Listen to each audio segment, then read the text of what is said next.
am honored today, actually, to be able to introduce to you Dr. Emily Fairfax. She's an esteemed alumnus of Carleton College and the University of Colorado at Boulder. She is currently assistant professor of physics, physical geography in the Department of Geography, Environment, and the Society of the University of Minnesota Twin Cities. She is also affiliated with the St. Anthony Falls Laboratory, a global research facility at the University of Minnesota. Her current research focuses on the ecohydrology of the riparian areas, especially those that have been impacted by beaver damming. So we look forward to hearing this episode. Welcome.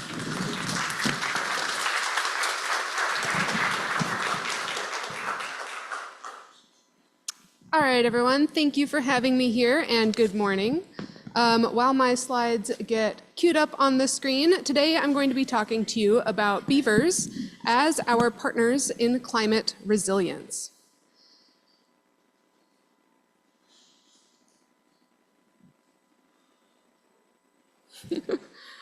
Clicker troubles, we'll get there in a sec. There we go. All right, so climate is changing, right? I don't think I need to convince anyone in this room of this. Every single decade is hotter than the last. Thanks. We're seeing rising temperatures, and as these temperatures rise, it's more than just hot air. It's increasing the kinds of disasters we're seeing, the droughts, the floods, the fires. And for a long time, people were able to ignore this. Especially here in the Midwest, we've been pretty insulated from the effects of climate change. But that's changing. So coming soon, here in the Upper Great Lakes region and in the Midwest more broadly, are wetter and shorter winters. We're getting more rain, we're getting less snow. This is very true of the last 2 years, at least in Minnesota, and I moved back 2 years ago and I've yet to really feel those Minnesota winters that I know. Our summers are drier. It's all around hotter. And critically, our storms are much, much flashier. We have 2.3 degrees of warming temperatures in the air. Our frost-free season is 16 days longer. We have 14% more total precip and 35% increase in those flashy storms. And this is the climate change that's already happened. This is not our projections. This is not something we can continue to ignore. This is something we need to pay attention to now, because we are seeing the disasters intensify.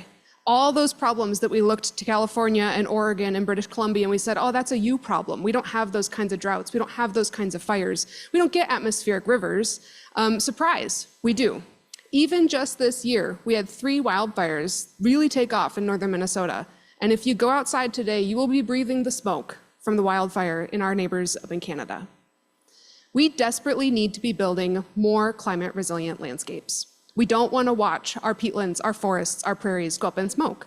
We don't want to see our reservoirs, our lakes, and our rivers run dry. And we don't want to see, when we finally get that rain, it come in this huge flashy storm and put our cities and towns underwater. Now, I've worked as an engineer before, and I can say with utmost confidence, this is an engineering problem. However, as people engineers, we are up against probably the biggest challenge we've ever faced. And while we have succeeded in engineering our way out of a lot of issues over the last 10, 20,000 years, we're in trouble with this one. Climate change is a really big problem. And while us humans as a species have maybe tens of thousands of years of engineering experience, we're lucky that there is a mentor out there for us that has 7.5 million years of experience. And so I am talking about nature's engineers, the beaver. We have a lot to learn from beavers.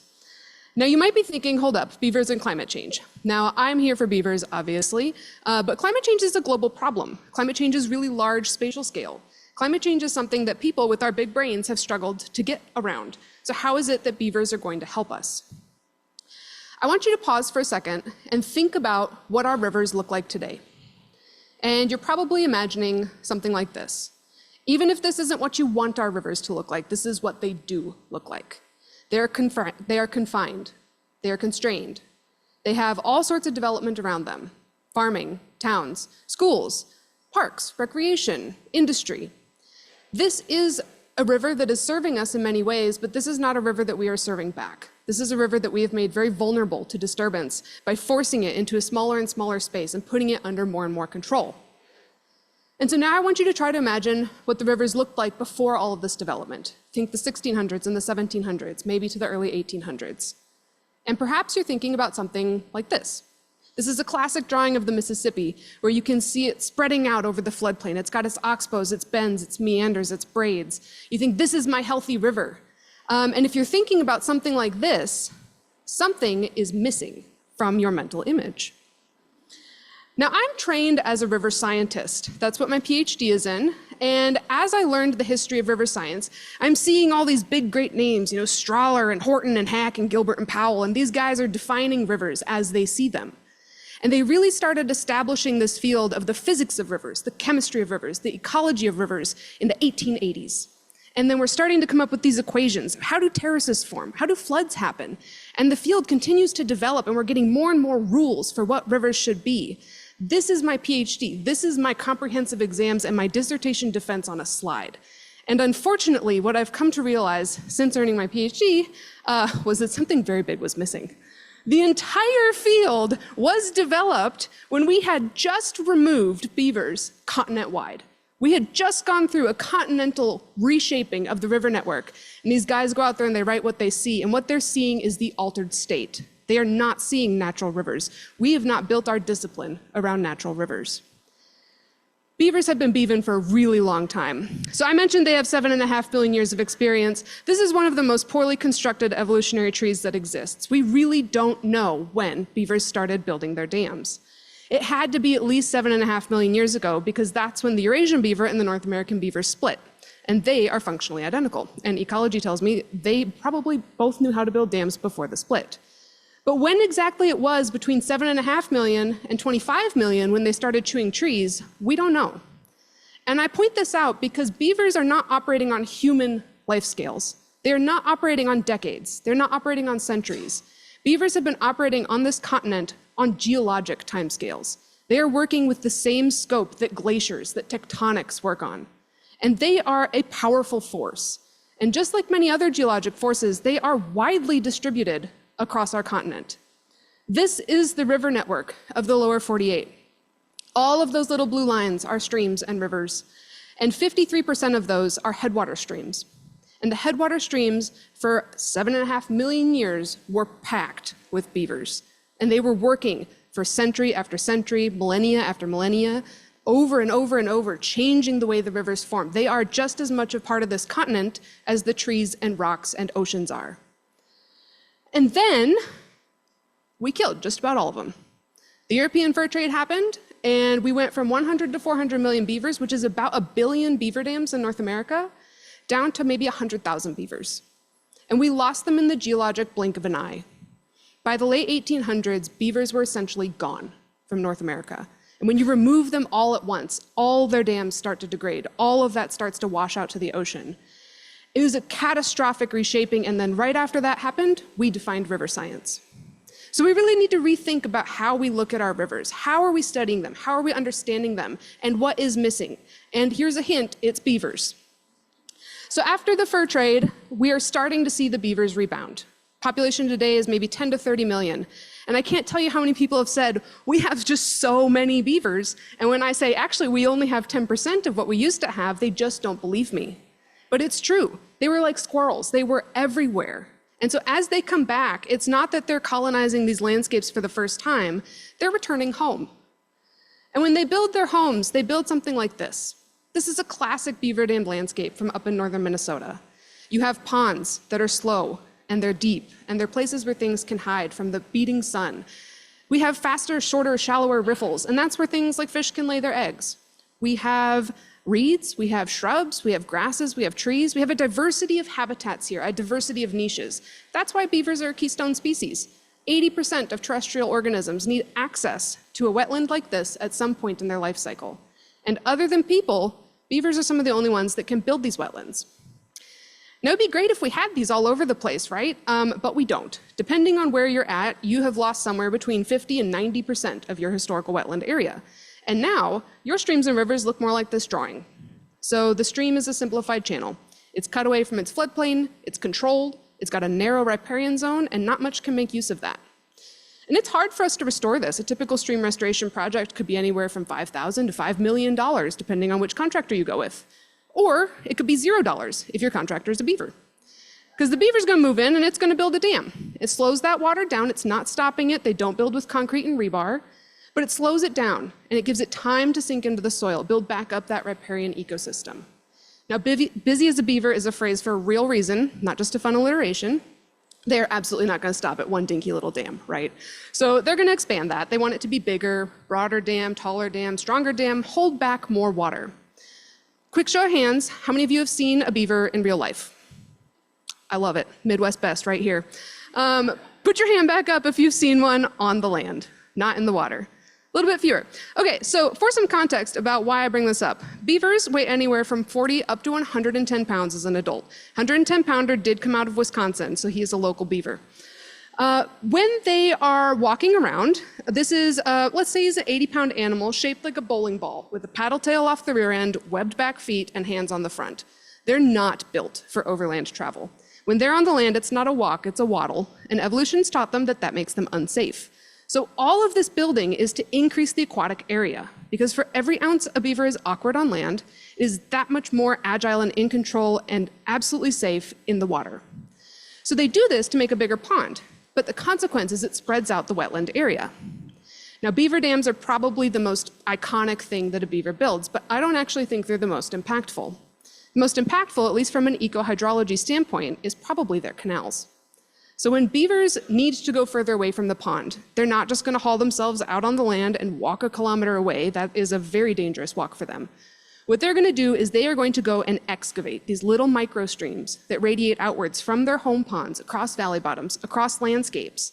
And these spread the water out. Now the beaver wants this because if it's out foraging and it smells a wolf or gets scared, it just jumps in and swims home. And it can float material home too. Like beavers don't want to drag a tree a kilometer back to the pond. They'd rather take advantage of that natural buoyancy and float it, much like we did during the timber era. So beavers are doing all of this for themselves. And as they do this, they create a habitat that is critically important for so many other things. Now, if you were to visit a beaver pond in the field, you would see something sort of like this. We've got the Beaver's Lodge, which is a dome-shaped structure that they build. It's separate from the dam. They live in the lodge, they build the dam to make the pond. And I think the artist here did a really good job of just showing, this is a big scale of change. This is not a little stream. This is clearly a different type of hydrologic feature. But I don't think the artist did a good job of really capturing how influential beavers are at the landscape scale. So I want to show you this video of two of my field assistants on top of a beaver's lodge. And as the drone lifts up, you just now on the right-hand side will see one of their dams begin to come into view. And now you keep watching, we keep zooming up, and the second dam is just about to come in on that right-hand side. You see all their canals. You see how they've controlled this waterway. This is a poorly named Otter Creek. I think it could be named Beaver Creek a little bit more accurately, but hey, they can't all be named Beaver Creek, right? So I show you this because this is 2 dams out of 13 that this beaver family has built. Beavers are not operating on spatial scales that you would think of given the size of the beaver. Like, yeah, they're big, but they're not this big. Beavers will control anywhere from 1 to 2 kilometers of stream length with just one family unit. So imagine what it could have looked like when we had so many more families. Imagine how many of our waterways had this shape, not the shapes that maybe we thought of earlier. So it's through this complexity, it's through this broad engineering that beavers are actually able to help us as agents of climate adaptation and mitigation. So I want you to think about that simplified stream again. It doesn't have a lot going on, a narrow band of vegetation near it, disconnected from the floodplain. Visibly, this is very different than the beaver's pond, which is wider. It's got those canals. You've got flow going outwards, flow going upwards and downwards. The canals actually do also connect upstream to downstream in many cases. Folks don't realize this, but beavers also don't like hauling themselves up over their dams. They are very awkward. They don't want to climb a sheer rock face or a wood face, so they make their canals bypass the dams too. Now, when we have one of these flashy storms, or when we have snowmelt, or when we have a little bit too much urban infrastructure that's having us get a lot of urban runoff really quickly, you put a lot of water in a small space, and that makes a flood wave. And as these flood waves move through our degraded streams, they absolutely rip them to pieces. And this makes them more vulnerable in the future. They pluck away the banks, they wash it downstream, and then we're more disconnected from the floodplain, we're more incised. But when these flood waves hit the beaver wetland, it's completely different. There's more water, it's wider, it's deeper. Those canals that so aptly move the beavers around the floodplain also move the water around the floodplain. And the end result is, yes, your water still goes downstream. This is not the Hoover Dam, this is a beaver dam. But it does slow it down, and it does take some of that power out. So instead of having this just massive scale of erosion and soil loss and scouring, instead what we see is water being slowed, spread, and stored. Now think about this again, but with depth. We are not looking at it from above, we're looking at it into the soil. Now in our stream without beavers, we have a pretty narrow impact on our soil water system. The water doesn't have a lot of ways to get into the soil, it's cut down, it's incised. I set our water table pretty deep. That basically means you have to dig a while to hit groundwater. This is not always true, but it is true in many parts of the upper Midwest, and it's especially true in places that have been overdrafted pumping our groundwater. Now in our stream with beavers, otherwise it's pretty much the same, but the beaver pond is much wider, and then every single one of those canals is like a microstream. So effectively, you pin groundwater at the surface. If we have infiltrating precipitation, if there's rain, if there's snowmelt, the plants don't really care where their water comes from. So they're all healthy and happy. It's not during the normal times that beavers shine, it's during the droughts. As soon as you cut off that rainfall, all the vegetation that cannot reach groundwater will begin to wilt and wither and shut down. And where we don't have beavers, that is a lot of the river corridor. But where we have the beavers building, instead of seeing that large scale sort of die off of vegetation, we see them keep the plants green. And I've studied this personally in the American West, and my colleagues have studied this in Canada, and it's pretty well accepted now that beaver wetlands are uniquely resistant to drought. And what comes after drought? Fire. So as soon as you have some sort of an ignition event, whether that's lightning, campfires, what have you, it's gonna burn whatever is dry and easiest to burn. And unfortunately, in many places, that's our river corridors. They build up so much biomass during the wet season, but then you hit them with a drought, and what was a healthy, happy ecosystem becomes a giant pile of fuel. But that's not necessarily true where there are beavers. Where there are beavers, it resisted the drought. Because it resisted the drought, it can then resist the fire. And it's at this point that sometimes people will say, I need you to hold up, Emily, because we went from beavers are building dams to beavers are stopping wildfires, and there was a leap there. And I agree, it sounds kind of far-fetched, right? If you've seen a beaver and then you try to think that's gonna stop a wildfire, it feels kind of out there. But it's more than just a conceptual model. We've actually seen this over and over and over again. We have seen streams without beavers where the fire comes down the hill slopes, burns straight through the valley bottom, and then up the other side. We have seen streams with beavers where the fire still comes down the hill slope. They're not working the hill slopes, they work the valley bottoms. But then it can't get through the beaver wetland. It's too green, it's too wet, and it stalls. And ultimately, many times, the fire does blow to the other side. But that habitat the beaver has created and engineered, it's protected. And you can look more closely and you can see it doesn't even matter if your streams are a little bit wiggly. It's not enough to re-engineer a meander here and there. All those little white splotches that you can see on our stream without beavers are piles of ash where we had willows and other riparian hardwood trees. Where we had the beavers, though, the fire was not able to get into the wetland. It's the beavers that are protected, but it's also the trees. It's also upland species that have taken root there. And this led me to ask, are beavers able to keep riparian ecosystems green during wildfires all the time, or is this a rare effect? Now, I won't go into too many details here, but to answer that question, I started off by designing a study looking at fires in the American West that had a lot of beaver dams within them. And at the time, I thought these were big fires. I don't really think that anymore. I'll come back to that. But what they had in common was beavers, and they had fire in common. What they didn't have in common was anything else. These fires had a lot of different landscape types: forests, shrublands, scrublands, grasslands, all sorts of things represented here. Some of them were coming off severe drought. Some of them weren't. I figured if I look at all these really diverse events and find where and when beavers keep things green, I'll be able to better understand how this engineering actually leads to fire resistance. And that was a good idea, except it happened everywhere. Every single stream, every single fire that had beavers was fire resistant. It was a great result. I found that they burn 3 times less intensely than streams and rivers that don't have beavers on them. But it was also a frustrating result because I don't know when this stops. I don't know how far beavers can go protecting us from wildfire. And I want to emphasize again, it's not just the beavers here that are being protected.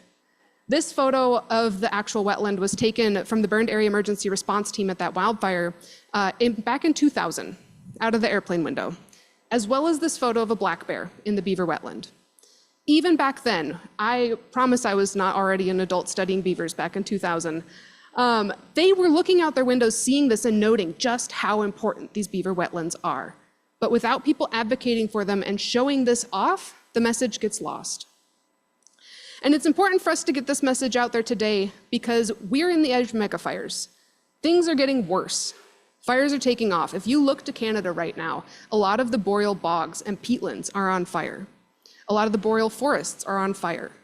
That's the same ecosystems that many of us have. And if you're not in the boreal, then look down to Texas, look to Oklahoma, look where the grasslands and the prairies are on fire. We need to think about megafires because these huge 100,000 plus acre fires are burning in ways that are very difficult for us to contain. They make their own weather systems. They are out there creating what are called pyrocumulus and pyrocumulonimbus clouds, which rain down ash and ember instead of water. And they make fire tornadoes. And honestly, a Midwest audience is probably the only audience I'll ever have that will get this. We can't control a normal tornado, right? We're not controlling a fire tornado. You bring this up in other audiences and they're like, I don't know, like maybe we could get it under control. No, there's a reason the sirens go off every Wednesday. So we need to get this under control because this is not a safe situation to be in. They're spreading 100,000 acres in a day. They're leaving huge swaths of moderate and severe burning behind them. They're destroying ecosystems. This is not the natural fire regime. We need fire. We really need fire here in the Midwest. But this is not the fire we need. But this is the fire that's coming our way. So what do we do about it? I wanted to know if beavers can still help us. Can they still create these refugia patches, these green areas that don't burn, even during really extreme fire behaviors? Luckily or unluckily, back in 2020, the Rocky Mountains had 3 huge megafires burn all at once. And I like to bring up this data set because prior to 2020, the Rocky Mountains in this region had not had megafires like this for about 100 years. They felt pretty safe from megafire. They had a little fire here, a little fire there, but it was under control. And I want to think about that and then think about what we often are saying and hearing here in the Midwest about fires. We have museums to some of those fires from, I don't know, maybe the early 1900s, 100 years ago. So let's take a note from Colorado and learn from this. These 3 megafires were each about 200,000 acres. And within them, I had over 1,500 examples of beaver ponds. And looking at this, I wanted to see exactly when and where, again, are the beavers able to create these fire refugia, and when are they not? What is the limit of their strength? Now, I can look at aerial imagery all day and find the beaver dams, and enough people in this audience I know can do this too. That's great, and if you can't, that's okay, don't worry about it. When the landscape burns, it's usually easier to find them because they're the only thing that's green. And this is a really valuable tool. We use remote sensing all the time to go in and see exactly how effective the beavers are at fighting fires. And it lets us go in and quantify burn severity, where red is very high severity and blue is unburnt. So this is what I did in those Rocky Mountain megafires. We went through, we found every single beaver dam, we went through, we looked at all of the burn severity across the entire wildfire area, and lo and behold, 89% of the area that beavers were engineering was still fire refugia. This is much more than the rivers that didn't have beavers at 60%. And this is much, much more than outside the river corridor at 40%. If you're stuck in a wildfire, and this is a real scenario that can happen, where do you go to seek safety when there's no parking lots and no lakes? You go to a beaver wetland based on these data. That's what I would do. And when I was looking at this, though, I did see the 11% that's not there. What is going on with those beaver dammed areas that are burning? And there are 2 things that I want to bring up. The first, it's an edge effect. You're going from a high severity fire down to unburnt, and it takes some space to do that. So many of those burned pixels are actually just the fringe of the beaver wetlands. And then we saw the fire intensity drop off, and the core of the beaver wetland is still unburnt. We also saw a few examples where the beaver wetland did burn. I can count them on one hand, it was not very many. And unfortunately for those beavers, they had just set up shop that year. They had just built their dams. They did not have time to store water, they did not have time to fill up the soil sponge. And so when those fires started in October and their dams had just been built in August, they did not stand a chance. But luckily, the beavers that had been there for just 1 year, they provided fire refugia. That means all we have to do is let the beavers be for at least a year, and we can count on them to produce this effect for us. And this is something that we see over and over and over again. We see them in beetle-killed forests, in vulnerable forests. The fire ravages these landscapes, extreme high severity. These fires were put out by snow, not people. And then it gets to the beaver wetlands, and it stops, and it stalls. And we're starting to see that in some cases, it truly does stop. Depending on the extent of beaver activity and the conditions of the fire, sometimes you get fire breaking, not just fire refugia. And this is something that we can learn from because we're struggling to make our own fire breaks. Now, if you're thinking, hold up, that was all the American West. This is the Midwest Beaver Summit. Did I get the title of the summit wrong? Am I talking about the wrong data? No. We often think about ourselves as a very different ecosystem than the American West, which is largely true. But beavers are the ultimate generalist. They live everywhere, coast to coast, mountains to valleys, up in the Arctic, down into the deserts of Mexico, because they can engineer very consistent environments. And it turns out that applies to their ability to fight fire too.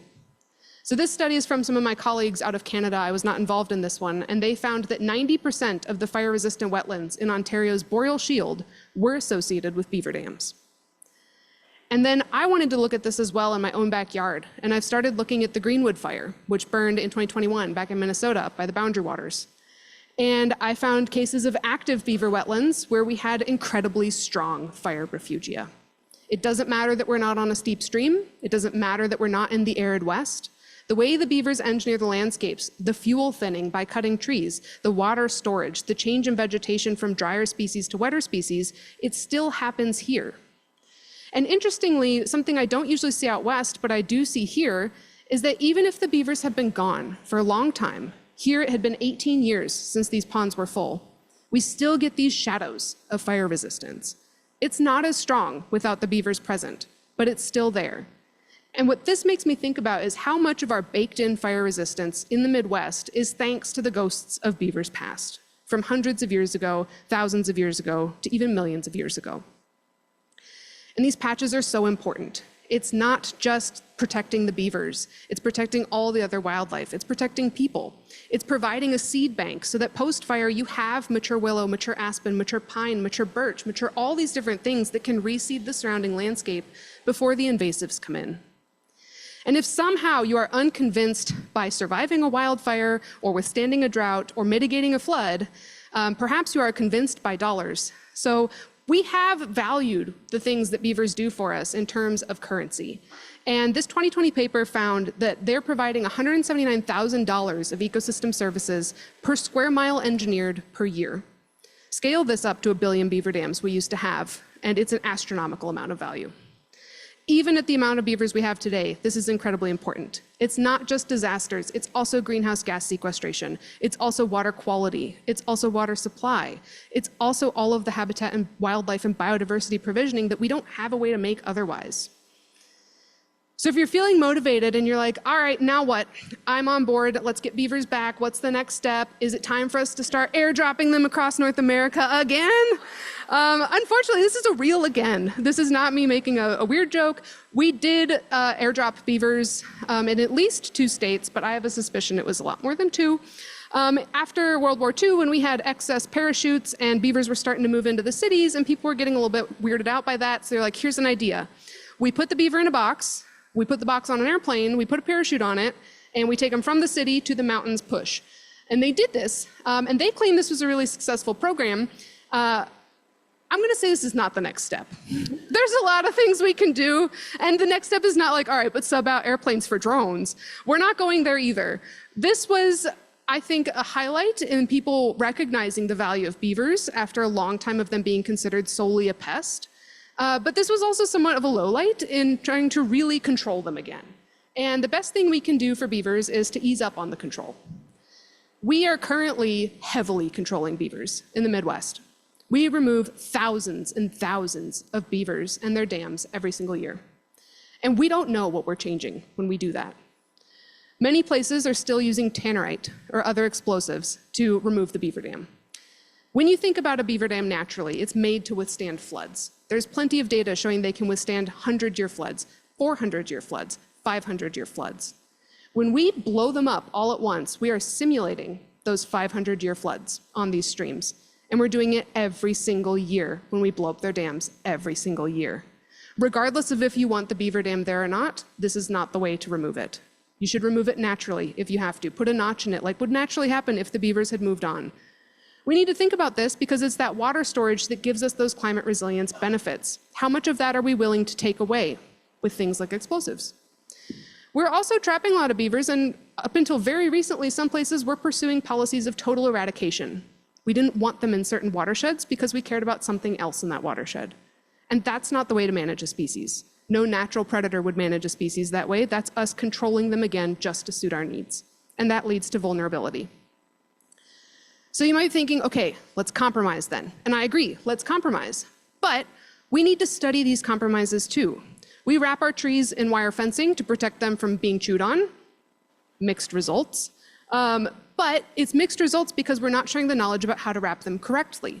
There are things you can do to stop the beavers from getting at the tree, including wrap it high enough so that if the beaver rears up on its hind legs, it can't just mush the fence down. That's what happened here. We helped the landowner correct it. The tree was not chewed on again. We put pipes through their dams to control flooding. This is a major way to keep beavers next to our infrastructure. It's incredibly important.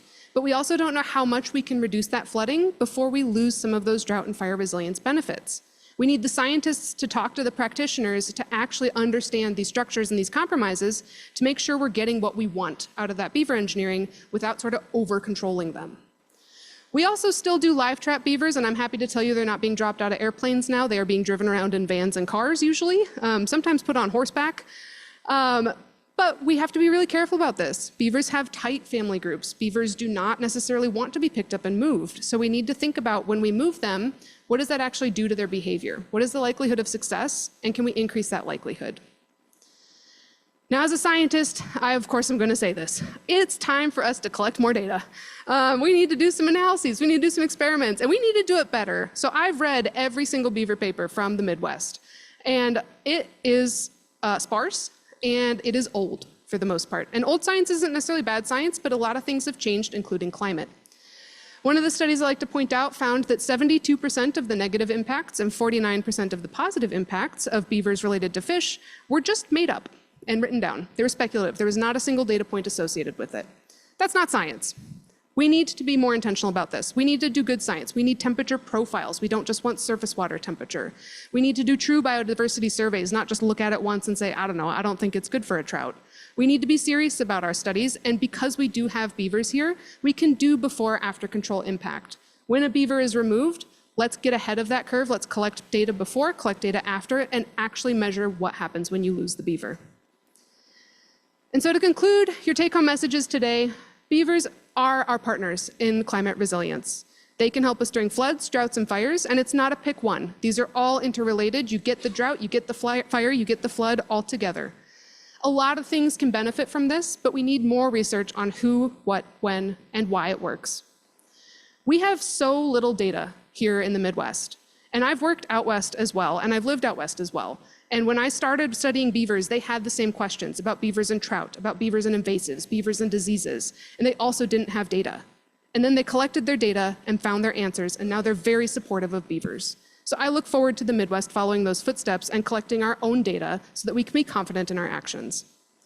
And then last but not least, we all need to work together. I am a scientist, but I need to work with practitioners. I need to work with advocates. I need to work with policymakers.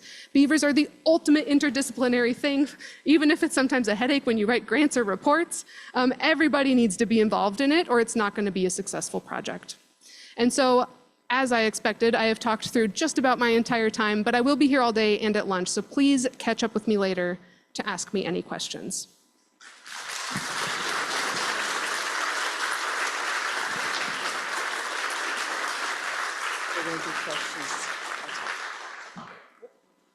Yeah, we're just, in lieu of the time that's kind of getting tight, questions that have come through on the Whova, we will answer, you can answer in person, and then it will be broadcast out on Whova. So if you ask a question or you saw some of the other ones, check your app after a little bit of time. Let's go to lunch. Yeah.